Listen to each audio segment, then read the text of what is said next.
And we're live. Awesome. So today we want to do something a little bit different, and hence why we are in person in the first webinar, I think, in forever. It feels like just how it used to be pre-COVID, right? Exactly, right? Like two human beings having a conversation in the same room, face to face. But yeah, it's great to have you here, Erhan. And for you are quite active on social, you're quite active on speaking engagement. But for the few people that don't know about you, tell us a bit more about you, what you do, and your journey from engineering to CISO. Sure. So for those who don't know me, my name is Erhan. I'm the Director of Security and Technology at Fleet Mortgages. So my journey, I guess, into a leadership role, if we called it that. So I guess I came up through the traditional kind of technical route. So I would say I've got quite a strong IT and technology background, moved into cybersecurity, and then slowly made my way through in terms of taking on different kind of cyber leadership roles. Part of that was building up my business acumen. So often one thing I talk about is the translation of technical risk into the business language.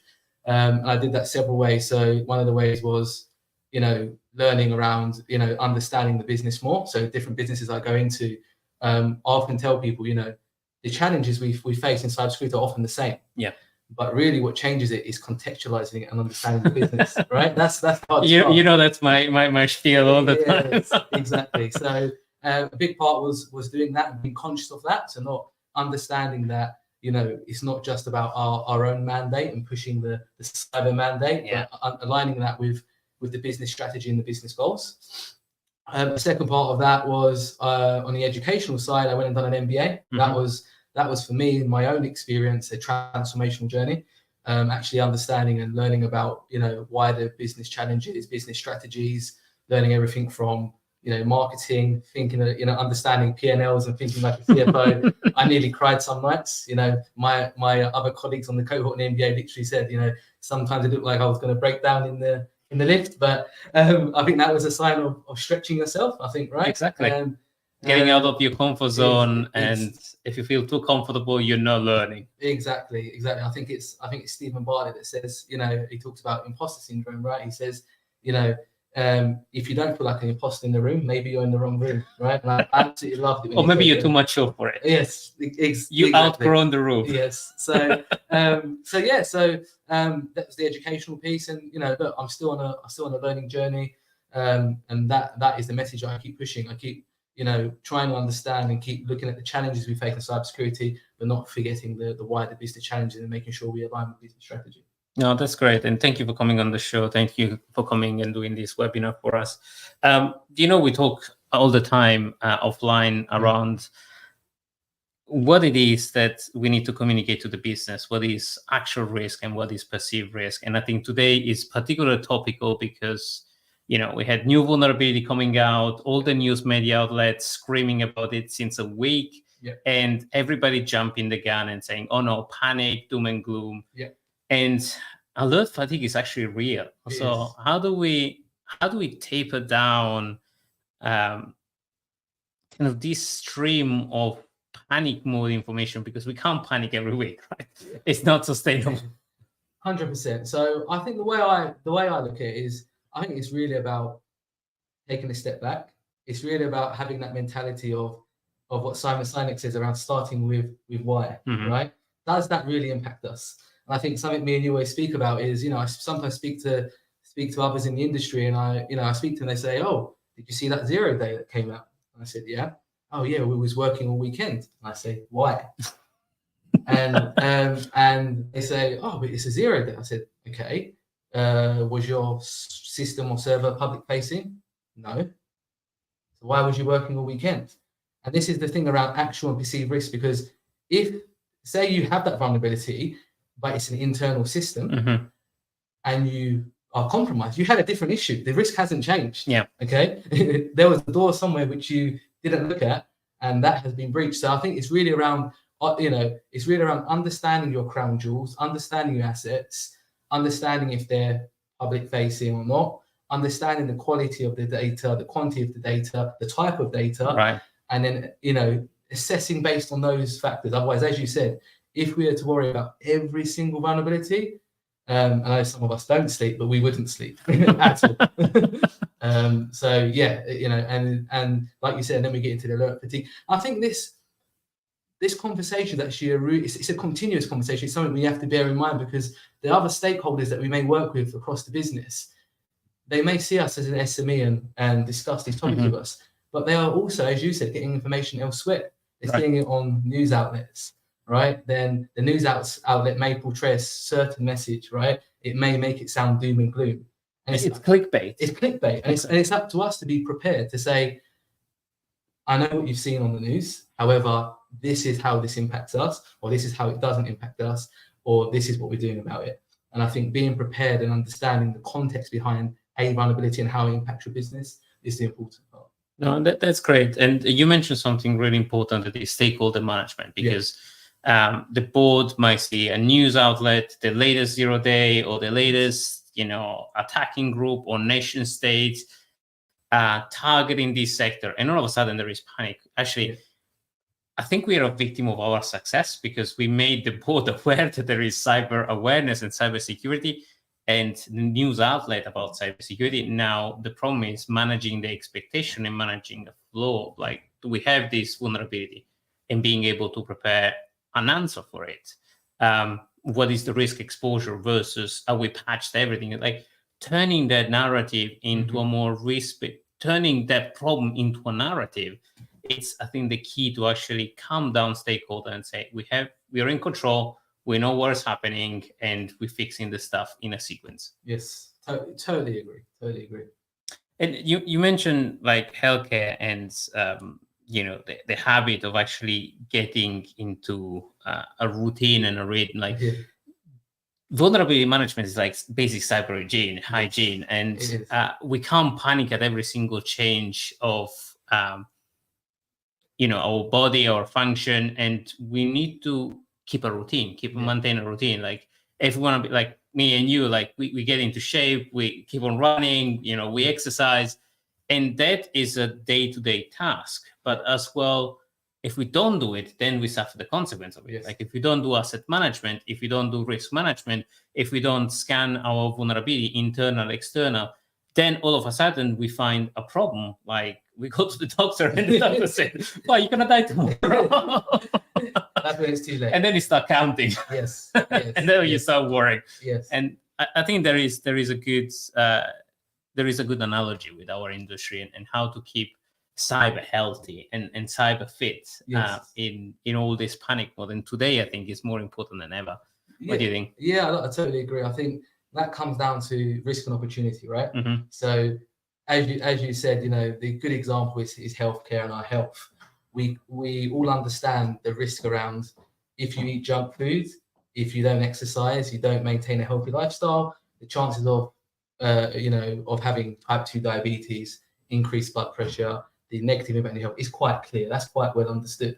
However, with that is opportunity, right? You want to understand, if we want to reduce that risk, eat healthy, 10,000 steps a day, exercise, so I think it's the piece around risk and opportunity. And if we align it to cyber, it's pretty much the same. We most of us understand the risk around if you don't patch your systems, the increase of vulnerabilities is going to be higher. The chance of exploitation will be higher.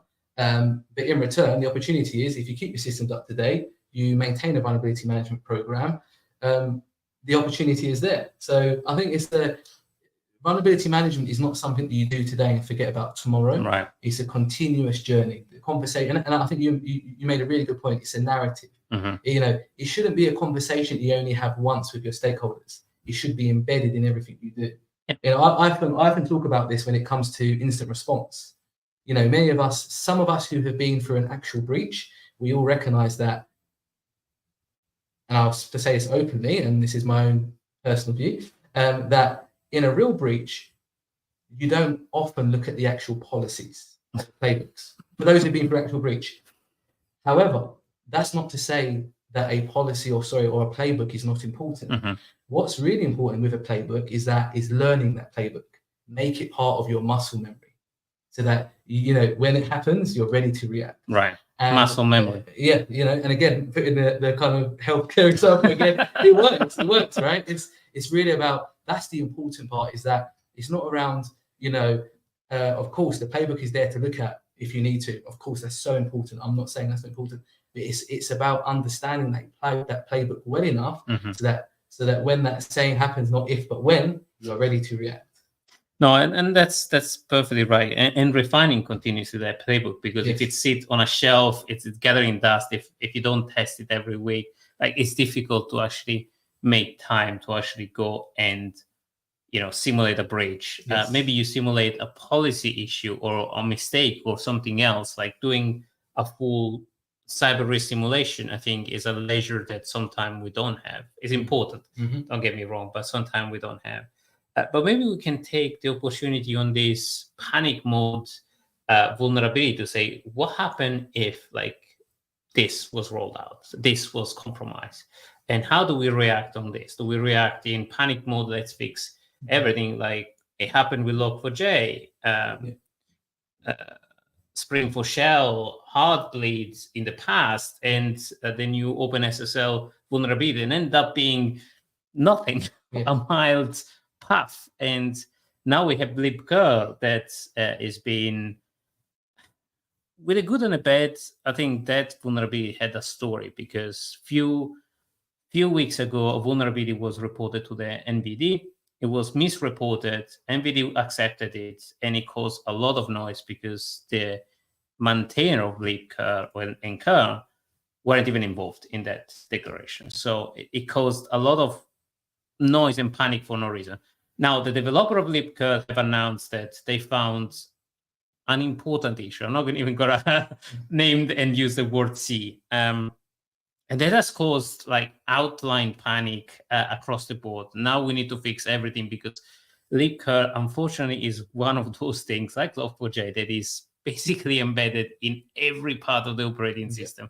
Now, what that knee-jerk reaction happened is, okay, let's spend the entire month just focusing on that problem, when somebody might be walking in and then maybe just breaching a system, or contacting your CEO or CFO and having a good spiel. So how do we, with a healthcare mindset, get and tackle these problems? How do we reduce the noisiness of this problem, at the same time maintaining a stakeholder engagement? Yeah, so I think in these type of examples, it goes back to the narrative. It's about maintaining the right narrative, and I think not underestimating the importance, because it's quite clear in that case it's an important vulnerability that does require attention.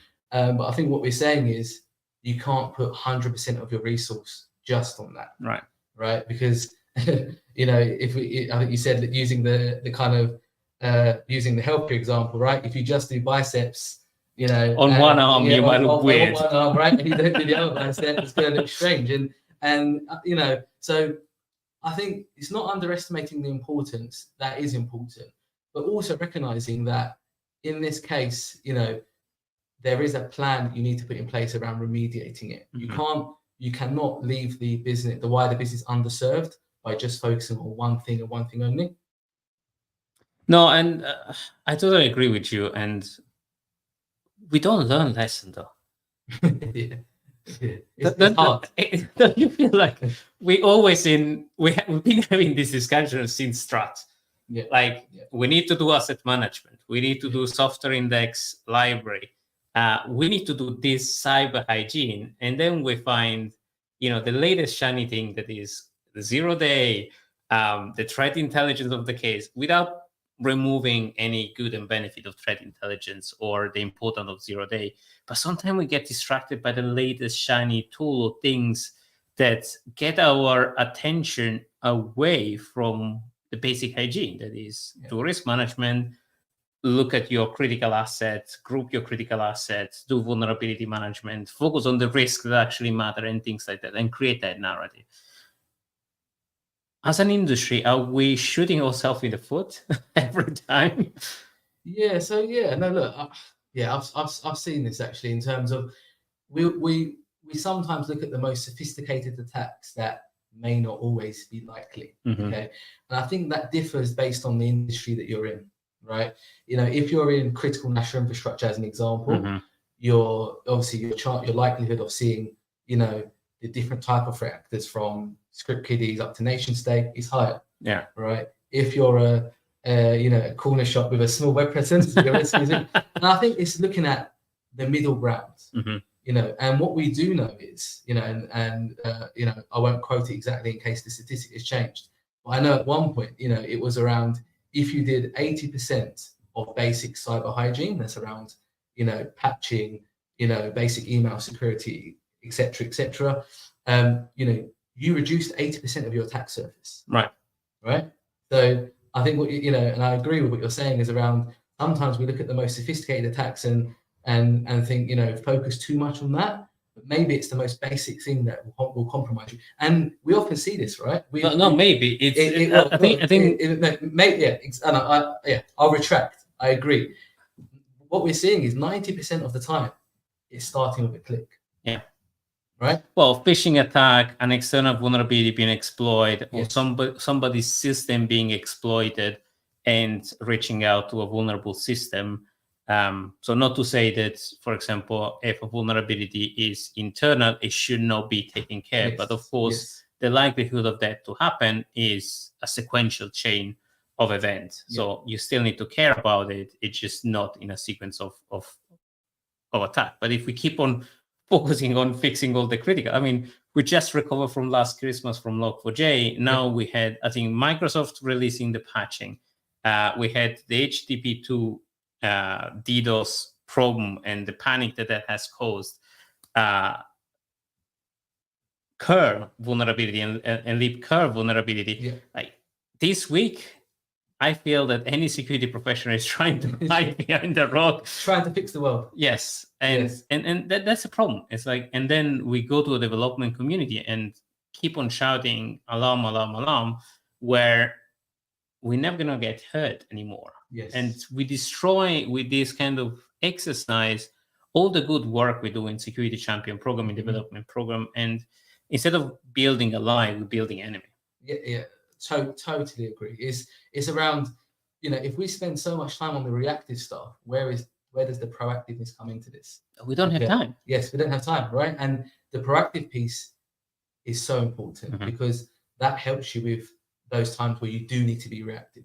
So you gave the example of working with developers, right? I've done a lot of work with DevOps teams, developers, building out DevSecOps functions, etc.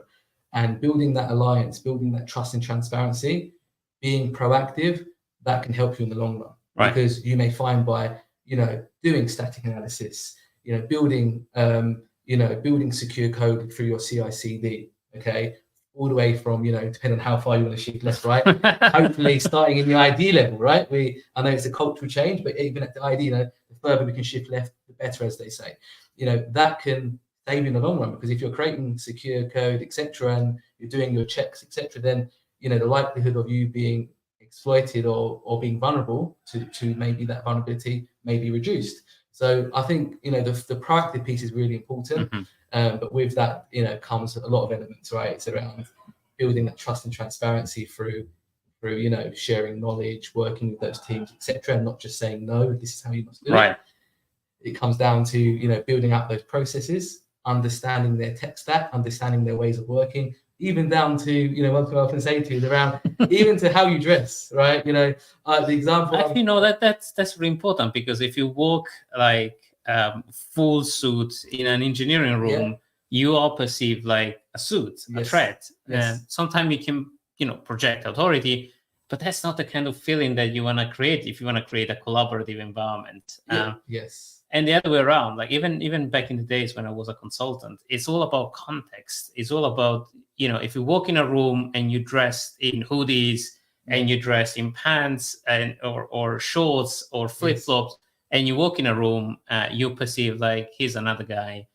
And it's a boardroom. Like there is a context where you need to talk with executive stakeholder about risk, about money. You need to dress to play the part. And in other context where you need to get action, get that community feeling like we're all in this together, you can't show up fully dressed up. And this has happened to me, right?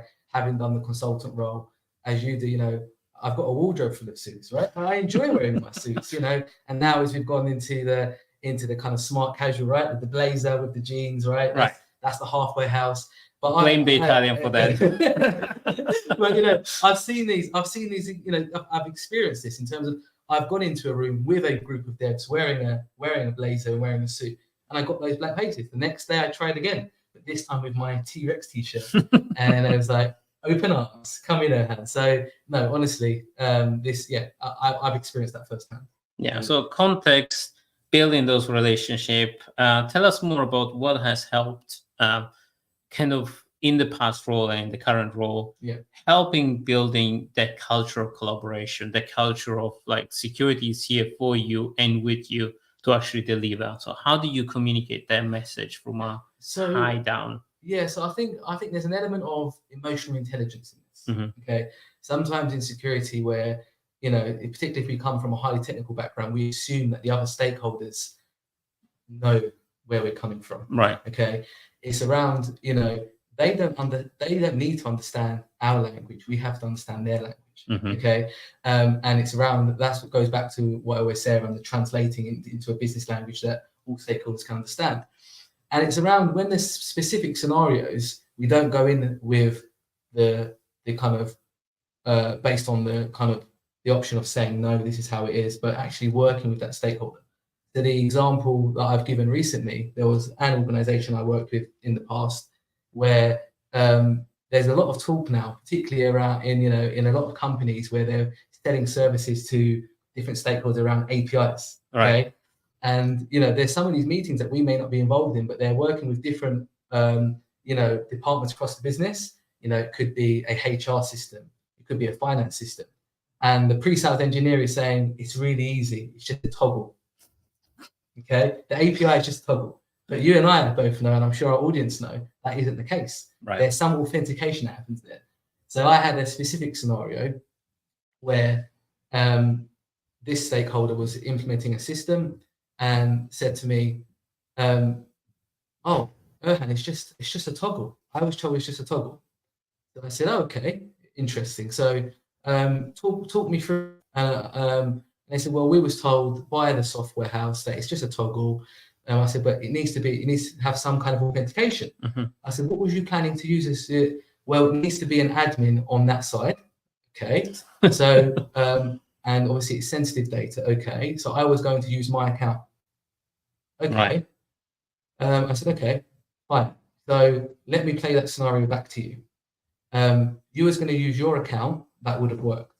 However, would you agree that at some point you could leave this business at any point?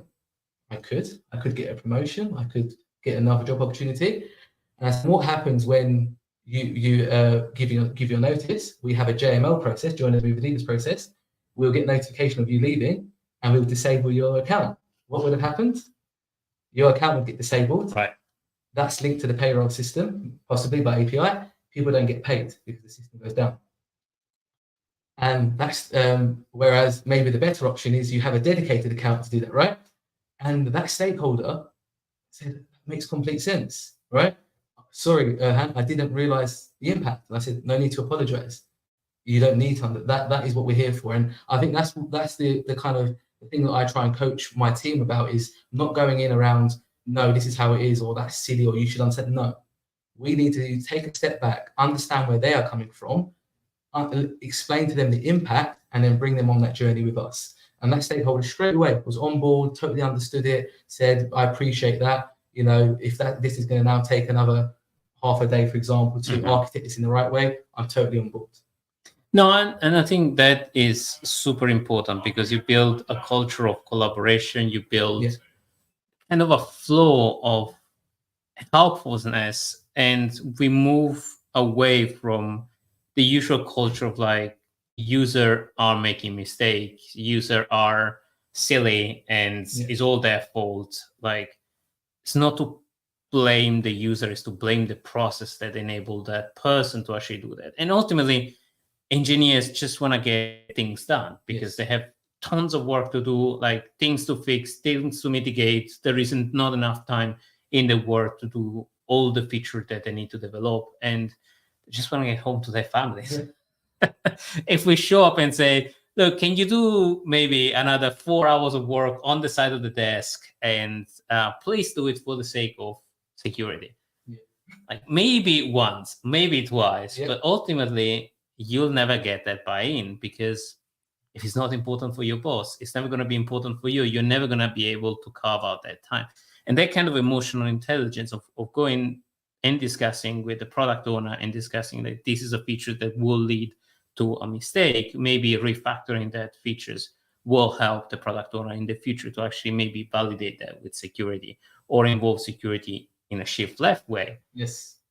But then in general, we seem to have, and going back to the panic mode around critical vulnerability or the latest news, we seem to forget that the business doesn't care about the critical vulnerability. They just want to keep on working on specific things. So on one way, these headlines helps us maybe prioritizing, and maybe, if I'll be cheeky, to sneak in specific tactical fixes that you want to do in a specific way, like although a politician kind of insert like sneaky things in a bill that is 400 pages, maybe in an activity, an exercise, you might be smart about it and fix something, but that can't continue, that can't be sustainable. So how can we involve our business stakeholder to actually get and promote security that is not just a lip service kind of things? Yeah, so this goes back to, and we often talk about this a lot, around that top-down approach.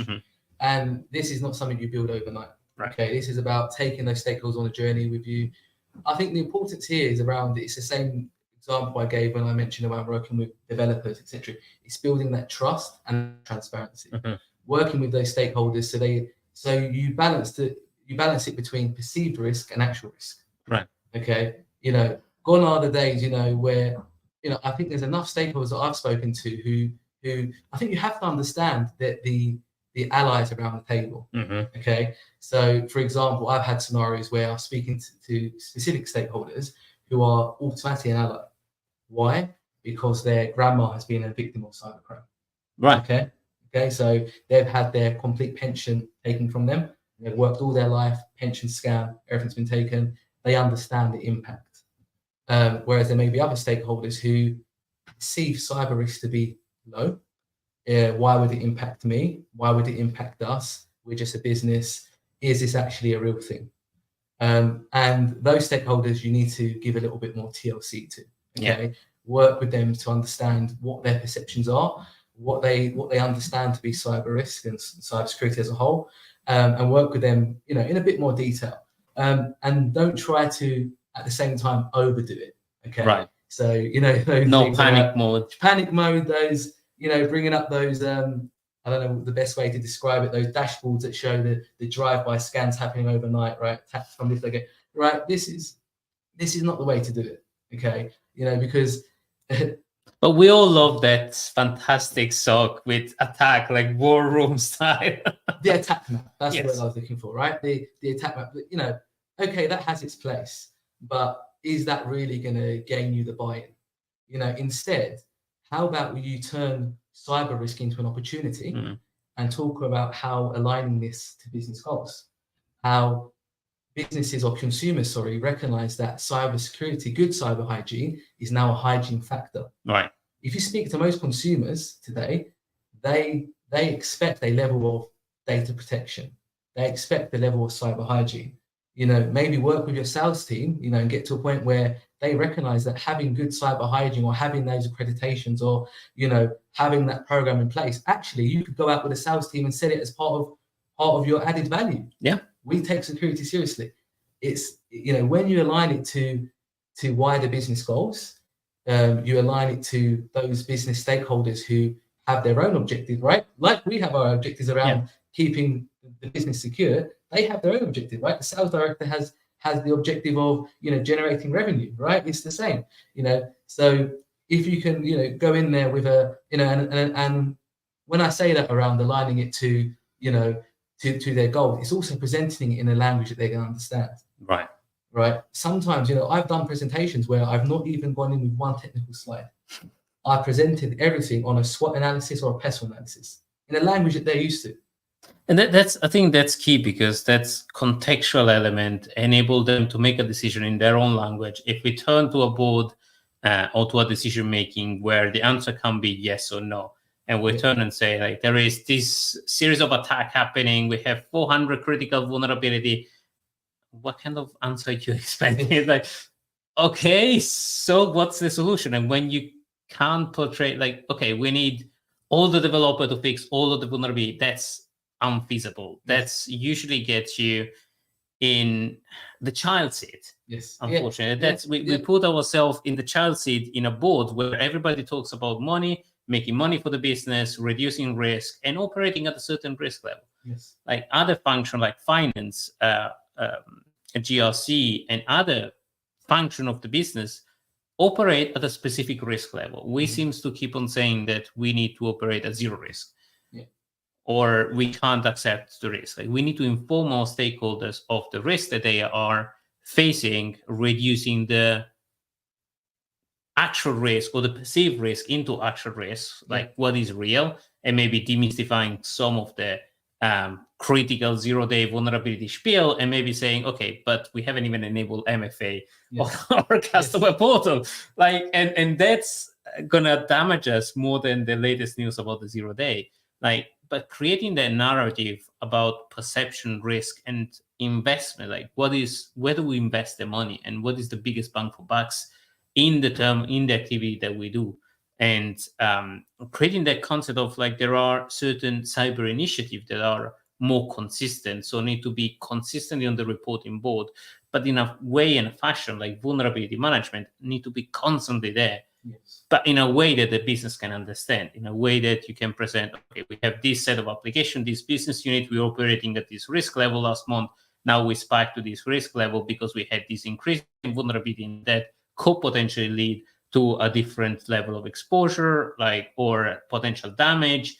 That is a thing that say, okay, business A, B, and C, go and dedicate double your sprint time, or do something about it. And then you let them decide what to do. You're not spoon feeding fundamentally SLA or other metrics.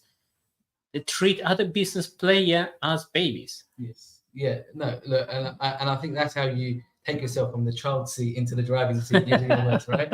It's about when you create those slides and before you go into that room, it's about asking yourself that so what question. What is the message? Because otherwise, if you don't answer that, that's what they'll ask you, as you just said, right? You present 400 vulnerabilities and they say, so what? So what are you doing about this? Right? So it's about when you create, and I often do this, right? I reflect when I create slides, and I keep asking myself the so what question. What am I trying to get across here? What am I trying to achieve?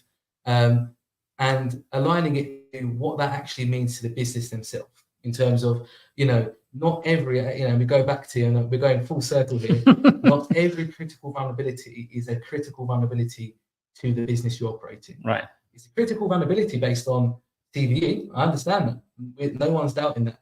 But it may not be a critical vulnerability contextually, and context is everything, right? And contextually, it may not be the best time spent for your business. It's all about generating the best value for the business, and that's really what we're there to do. Because even though, going back to what we said earlier, this may seem important to us, this may not be as important to the business.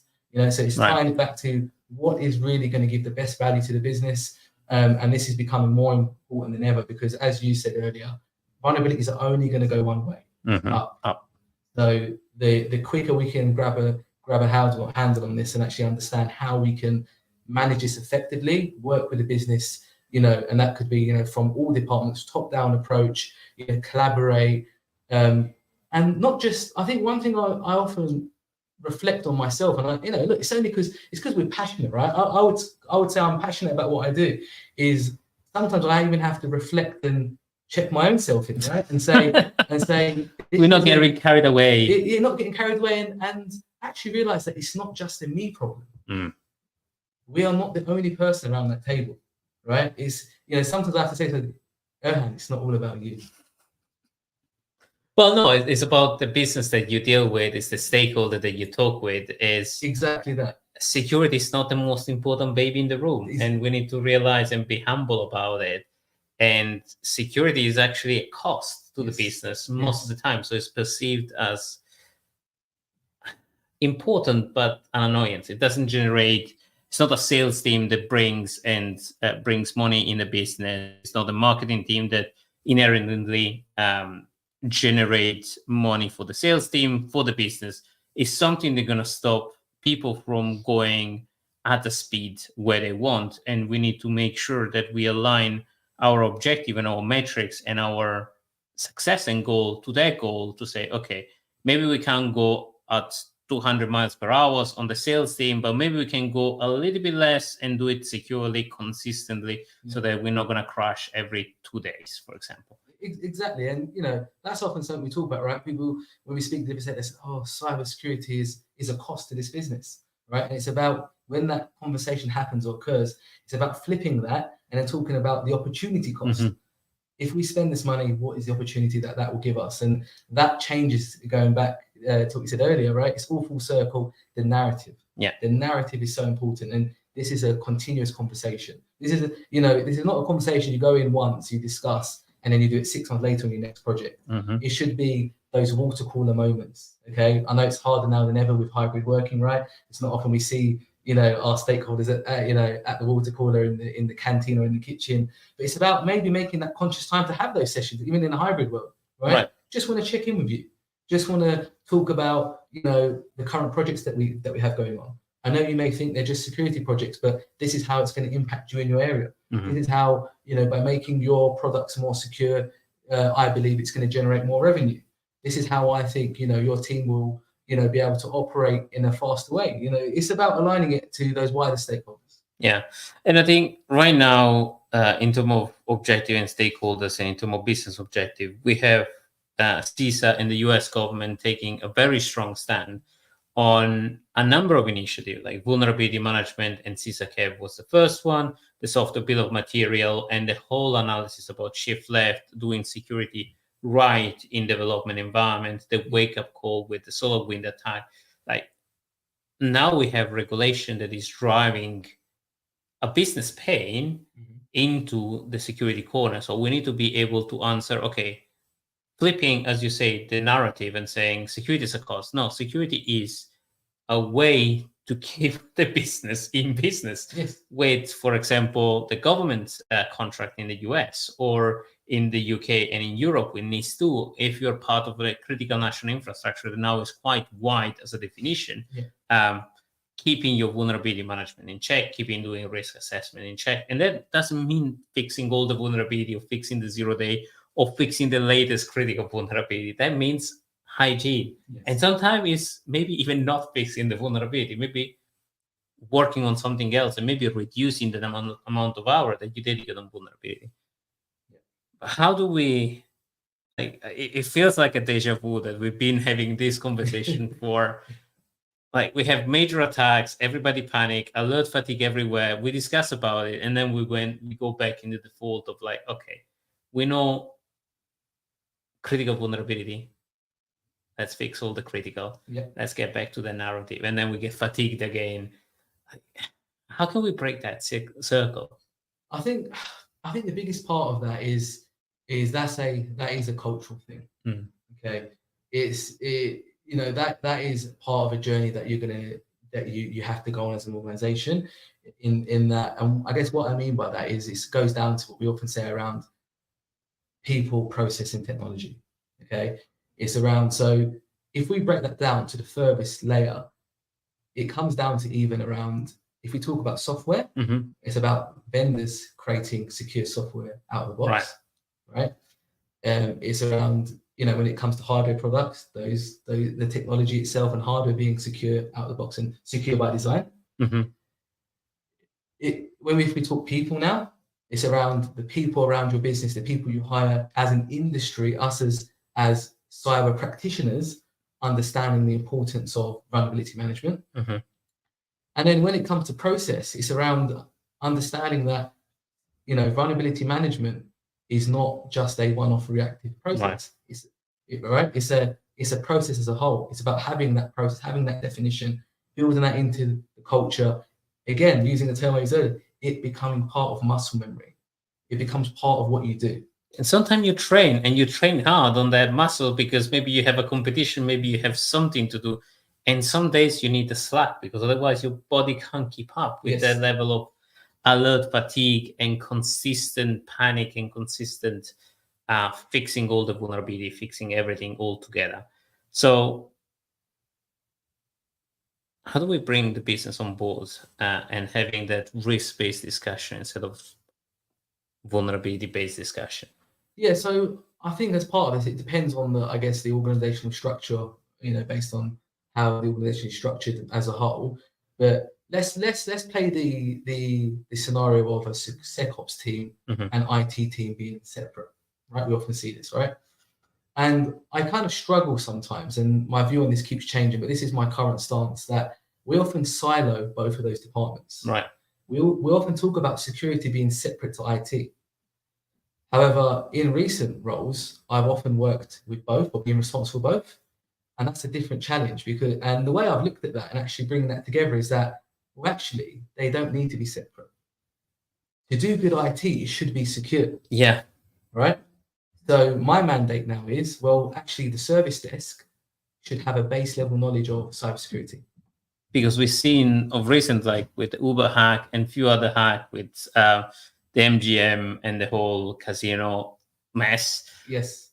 Those attacks have attacked the weakest link. That is either the development community, because they're trained to develop secure code, but not to operate securely. Yes. Because they need to operate fast. Or on a service desk, who's gonna attack the service desk? The service desk has access to everywhere. Yeah. What are the old system admin? Because they're the one that need to support most of the system, and especially in, I think, legacy organization where you don't have maybe rotational system, where you have a system admin that's been on support for like forever. He's gonna have access everywhere. Yes.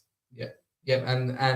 And I guess the opportunity cost from the attacker's view is higher, right? Exactly, because they think like they're a business. Yes. They need to make money by ransomware, by attacking, by extorting data in a way or another, and they don't want to spend a lot of time and effort.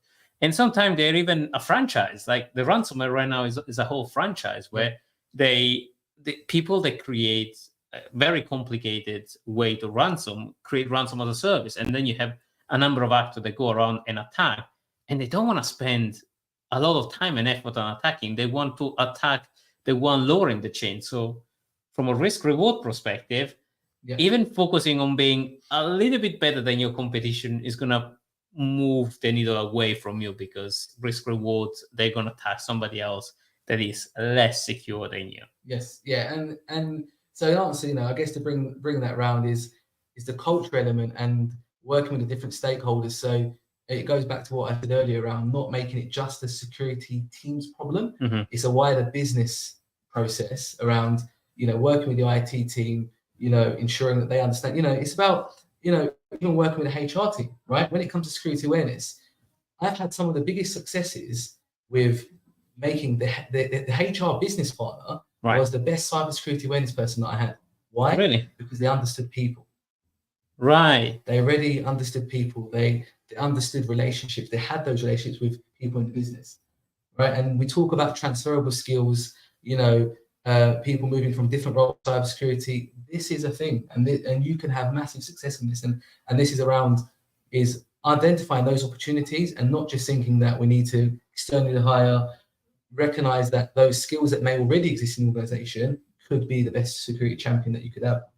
And sometimes even your CTO might be the security champion that you want to have. Yes. Because if you bring him on board with metrics that matter to him, like, okay, you need to be secure. What the heck does that mean? Yeah. Like, I don't know what does it mean. I come to you and then ask, like, how can we be better? Like, you need to be secure. It's like, okay, this conversation has no meaning or hasn't added any value. But if you say, okay, every sprint, every story point, dedicate 5 story point or 10 story point on fixing a vulnerability, and you don't tell them how, you just give them an OKR, an objective to say, okay, you need to achieve this, and you figure out how to do. And maybe some teams might operate with SLA, and there might be their metrics, or like we fix every week 5 vulnerability or 5 libraries.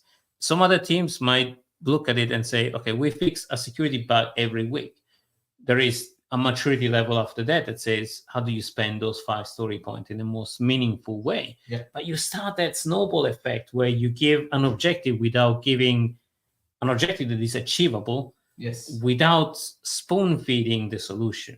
because the challenges right now we are giving objective that are completely unachievable. Fix all the critical, zero critical, SLA 3 days across everywhere, every system without any context, and those things hurt us more than helps us. Yeah, 100%, because that may, as you said, that in some contexts, in some scenarios, can be unrealistic. Is going to have some business impact somewhere, right? Something it's going to have to give to do that. Whereas, as you said, if you align with that stakeholder and actually say, well, let's agree something that is doable, where the impact is small but the return is high. That's the balance. It comes down to what we see in life, right? Compromise. Yes. You have to be able to compromise. And sometimes this is something that we struggle with, right? It goes back to what I said earlier, but we think, no, security is important. This needs to take priority. No, maybe the business has decided that being first to market is more important. We may not like to hear that, but maybe that is what a business has decided, right? I kind of see this sometimes where we see these public breaches and I really struggle when I see, people make opinions of how could they be vulnerable to that? They shouldn't have been vulnerable to that. But what we don't know is the context behind it. Right. Why did that business make that decision? Did they decide that being first to market was more important than security? Again, I'm not saying that's right or wrong, but this is the conscious that we need to have when we're analyzing these types of situations.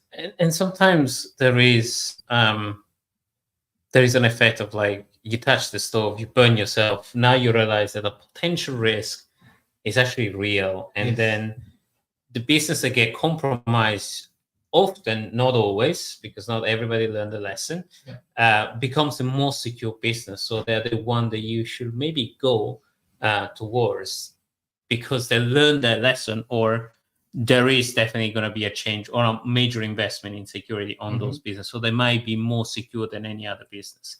Microsoft is probably the best case scenario of this, where they were seeing us less than Linux and less than other operating system, less than Mac, because they were less secure. Now they rebuild the whole brand around security, and they're becoming quite successful. Yes, yeah. And look, and I think that's really important. Actually, is that flipping what I just said into a learning opportunity, and is really important. So the way I look at these type of scenarios, when I see these breaches that come out, instead of criticizing it, I look for the write-up. Right. Okay, understanding what went wrong. Was it a process they didn't have? Was it the type of social engineering attack that occurred? Right. This is every failure has an opportunity, right? And it's actually understanding what went wrong, because and then actually understanding what went right. Right. It's this saying that I love: success leaves clues. Right. If something worked for one organization, it will probably work for you as well. So, and you don't need to be breached to actually learn that lesson. No, right? Totally talk to you, because and what's worse, right? Is there's a saying I often have, is that if you're going to be breached, as a CISO, we all say, or some of us will say, if we're breached, we would rather it be a very sophisticated attack against us, right, that was very hard to defend against, rather than it being a basic attack which could have been defended with basic hygiene, right? But if you look at the latest statistic from Ghana, 90% of the business are actually breached because of basic hygiene. Yes. So I think not if, but when an attack happens, because I think if you're a CISO, you will get in. It's rare that you wouldn't get involved in a certain way of a cyber incident. And I think it's a badge of honor for a CISO rather than a demise nowadays. It will happen. Yes. And it will happen because of basic stuff. But that's the chance to actually bring those basic things like vulnerability management, like basic asset inventory, like identity management, joiner moves and levers and things like that, that could be really effective at mitigating control. Those are the chance to actually fix the stuff that nobody want to look at, because let's be honest, nobody want to do vulnerability management. Nobody want to do that churning process. Everybody want to be Mr. Muscle, but nobody want to put on the work to actually, it's a lot of work to actually do and reach to a specific level of physique. And I'll just add to one thing we haven't touched on yet, is that churn, is flipping that into making security fun. right? The whole, we slightly touched on security champions, right? It's around what we see, particularly we see it work very well in the, when it comes to DevSecOps environments, etc., around the gamification, right? Hackathons, all of those elements, right? Well, I often talk about my passion outside of work for 3D printing, right? I've done a lot in that space around gamifying hackathons, doing secure code tournaments.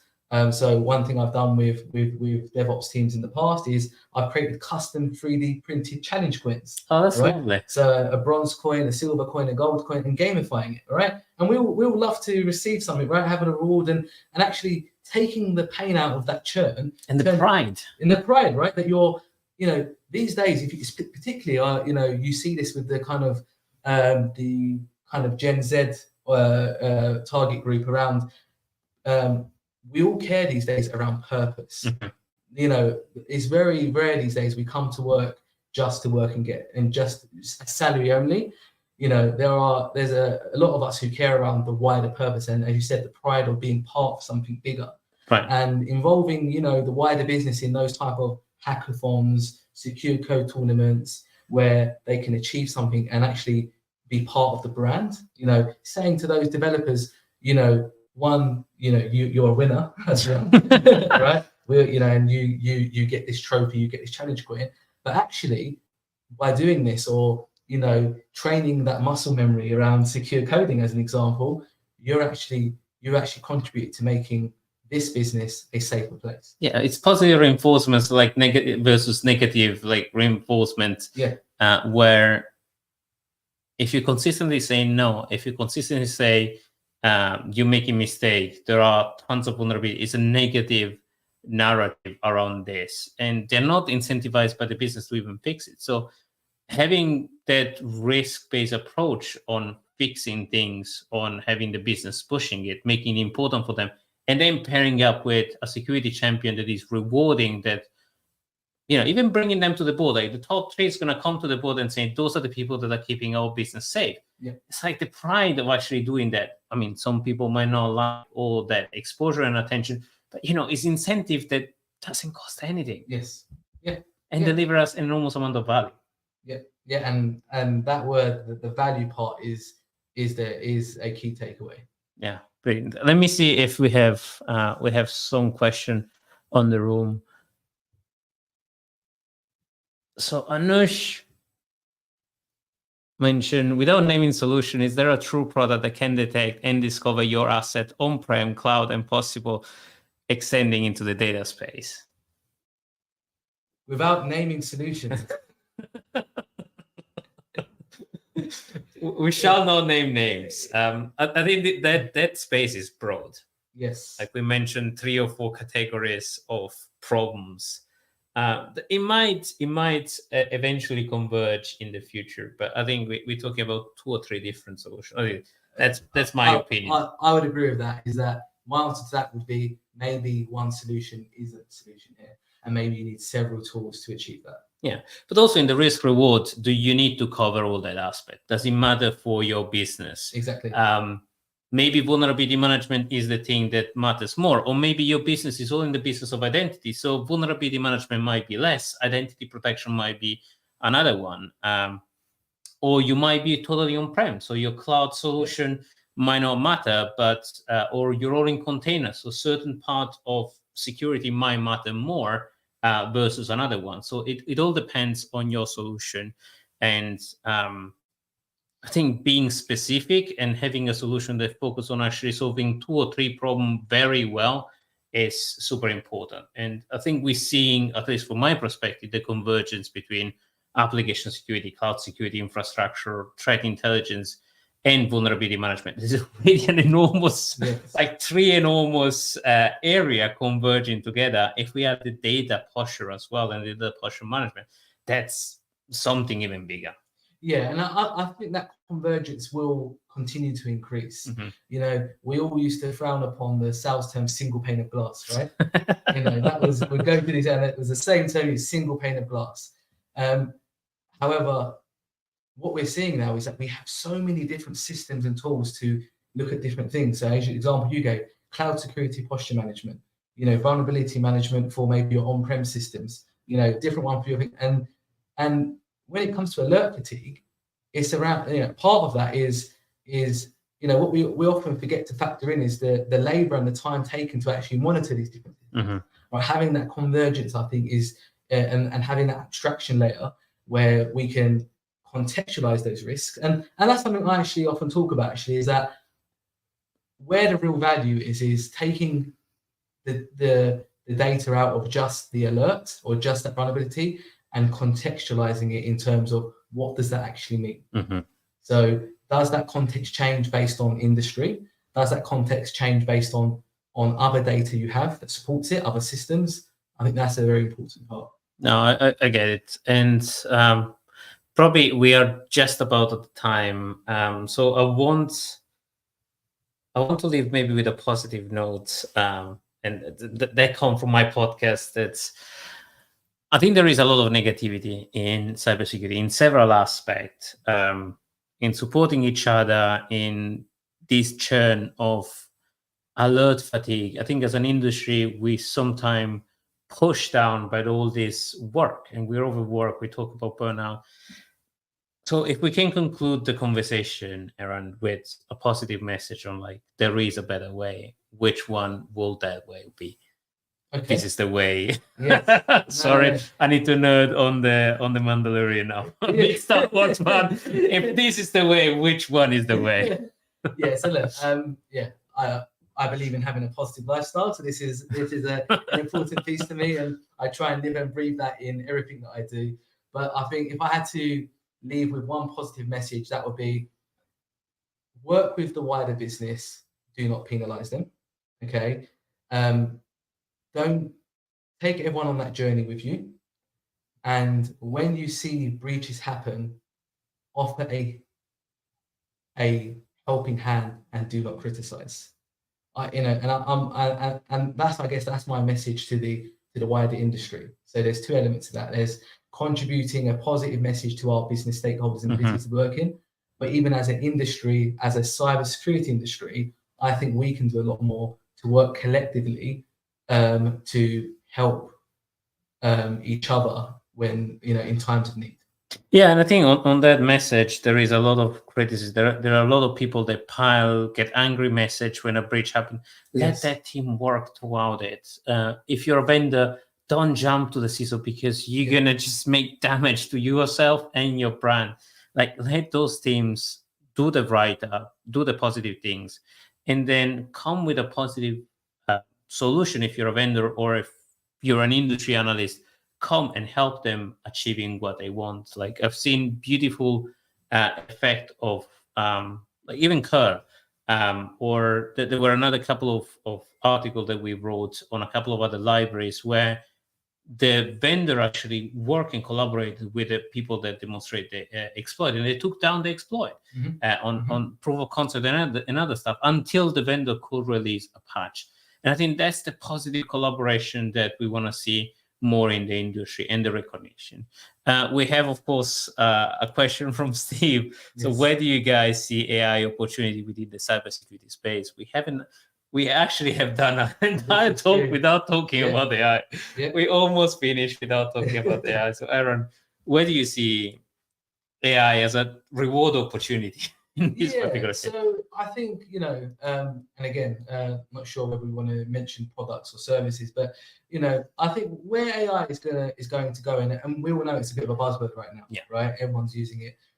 There's questions that we have to answer is whether that is actually AI. Whether the AI that says it's AI is actually AI.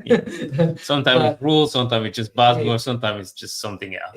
Exactly. But where I see it going is AI is going to allow us to work smarter, not harder.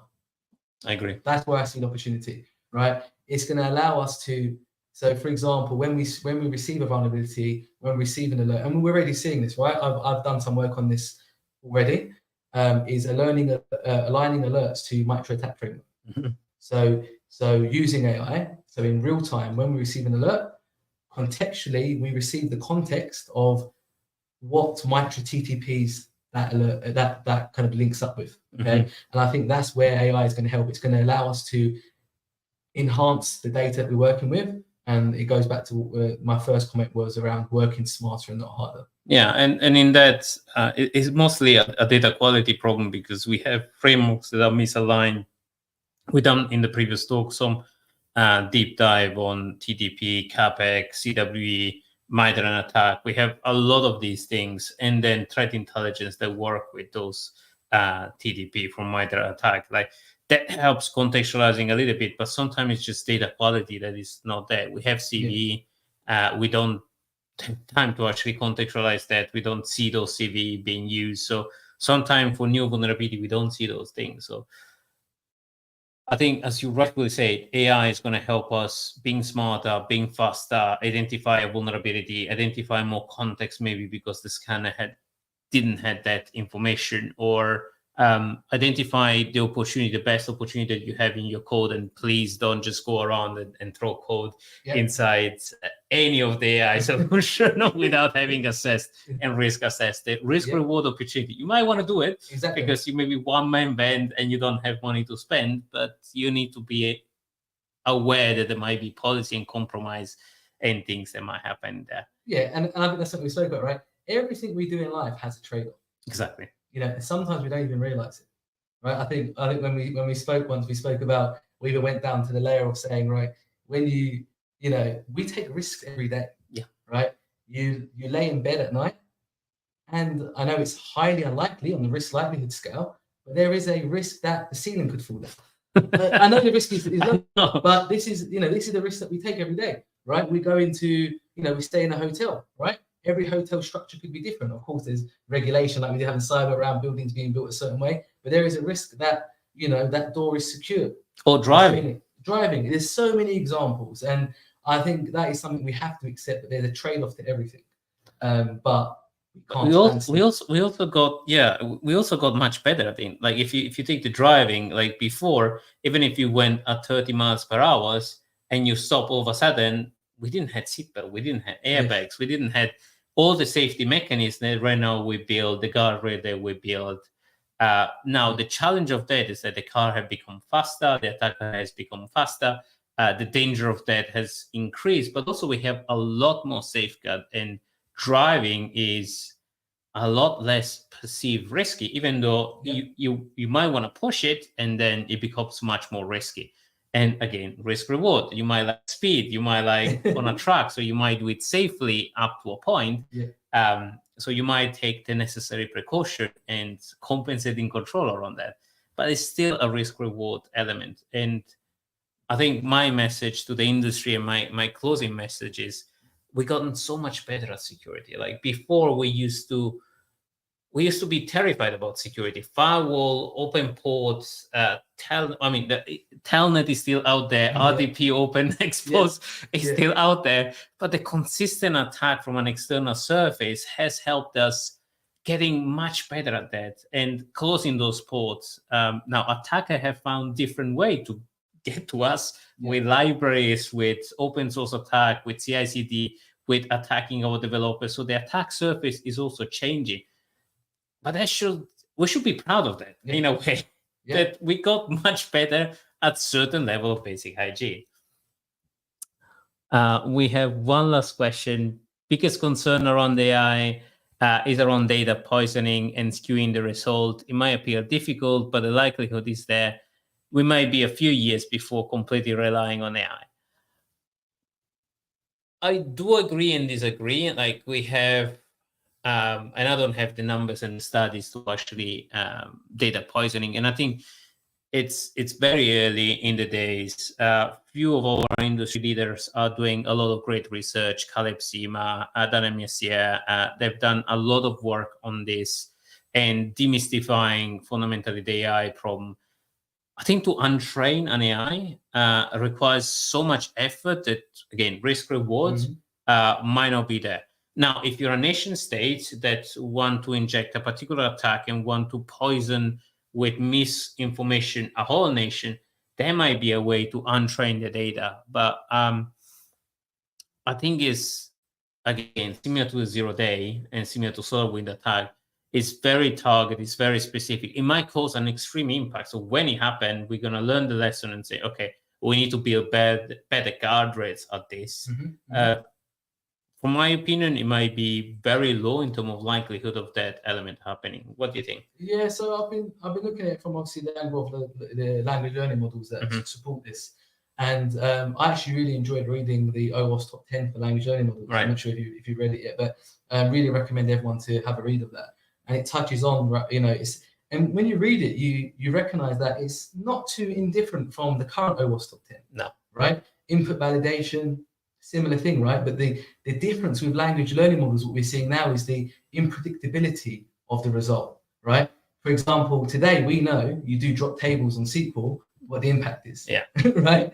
But if you flip that to what we're seeing with language learning models, and this kind of poisoning example that's been given is what we're seeing in some scenarios is a certain input generates the response that we don't expect, and that data exposure that comes with it. So yeah, and I think I've experienced that because I was playing around with Python script and I say, can you write me this information? And it was using wrong library or vulnerable library or very bad input method. And then I ask, okay, can you produce the same code but do it securely with input validation mindset, with cross-site scripting mindset, with preventing fundamentally token exploit? And he wrote the code in a completely different way. He put the framework, he put validation on it, asked me a lot more questions like what kind of value are these? It all depends on what you want to write. And I think we need to treat AI like a small baby. We need to teach him what we want to achieve, and then it becomes a very mature one. But as well, AI will not solve the world. No. It's, as you say, as you rightfully say, Erhan, it will help us getting faster from point A to point B if we ask him the right question. Yes, there's power in the input. Yes. Right? If you want to get the right output, there is power in the input. Brilliant. I think we went a little bit over the time. No, so I think it was a brilliant conversation. Erhan, thank you so much for coming on the show. This has been brilliant. And I really like the fact that at least we're engineering focused today. We're a bit donkey. And it's really nice to actually do a podcast in an episode actually face to face. It's been way too long. It has. Thank you very much, Francesco. Thank you for having me. It's been a pleasure. Brilliant. And everybody out there, stay secure, involve your business, and maybe start your security champion with a business-driven mindset instead of just pure SLA. Just full photo living in there. Thank you so much for joining us. This will be available as well as recorded. We'll include link and all the discussion element and topic that we have discussed in the notes. So thank you so much. Stay safe out there. Thank you. Goodbye. Thank you. Yes, thank you very much.